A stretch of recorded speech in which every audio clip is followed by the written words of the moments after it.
पाकिस्तान को शक्तिशाली करुछि चीन, जोगाई देउछि अस्त्र शस्त्र, पाकिस्तान रो नौसेना को करुछि मजबूत। यह भारत पई होइछि चिंतार कारण।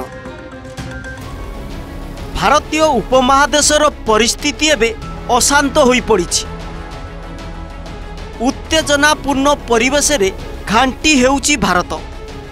भारतर एही दुर्दशा समय रे शत्रु देश को किंतु साहाय्य करुछि चीन। चीन पाकिस्तान रो नौसेना को करुछि मजबूत।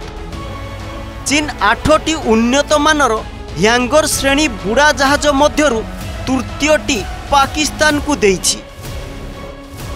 यह पूर्वरु चीन मार्च मासरे पाकिस्तान को द्वितीय बुड़ा जहाज देइथिला।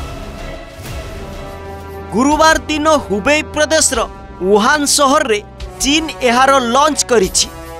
एथिरु स्पष्ट हेउछि जे चीन पाकिस्तान रो नौसेना शक्ति को लगातार भावे वृद्धि करुछि। यह पुणी एपरी एक समय रे होइछि जेतेबेले चीन रो वैदेशिक मंत्री भारत गस्त करिबा को जाउछंती।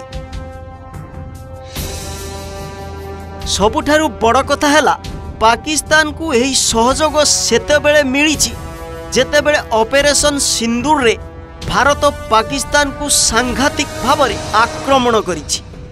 यहाँ पर पाकिस्तान सेना मुख्य असीम मुनीर चीन गस्त करिसेंती। आउ यही गस्त समय रे पाकिस्तान रे चीन नागरिकों को सुरक्षा देई न पारिबारु चीन तरफरु गाली पड़िछि। एबे पाकिस्तान को यही बुड़ा जहाज मिलिछि जहा पाक नौसेनार शक्ति को वृद्धि करिछि।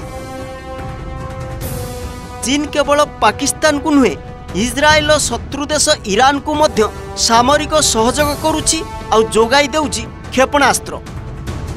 जून मासरे ईरान एवं इजराइल मध्य होइथिबा भयंकर 12 दिनिया युद्ध रे ईरान रो क्षेपणास्त्र क्षमता बहु परिमाण रे दुर्बल होई जाइथिला। यहाँ पर उभयଙ୍କ मध्य बंधुता वृद्धि पाउछि। दुई देश मध्य बढ़ुथिबा एही बंधुता मझिरे चीन पाचेरी हेबाकू चेष्टा करुछि आउ इजराइल पई चिंतार कारण होइछि। इजराइल भय करुछि जे चीन रो सहायता रे ईरान पुणी थरे तार क्षेपणास्त्र क्षमता वृद्धि करिनब। Bureau report, OTV.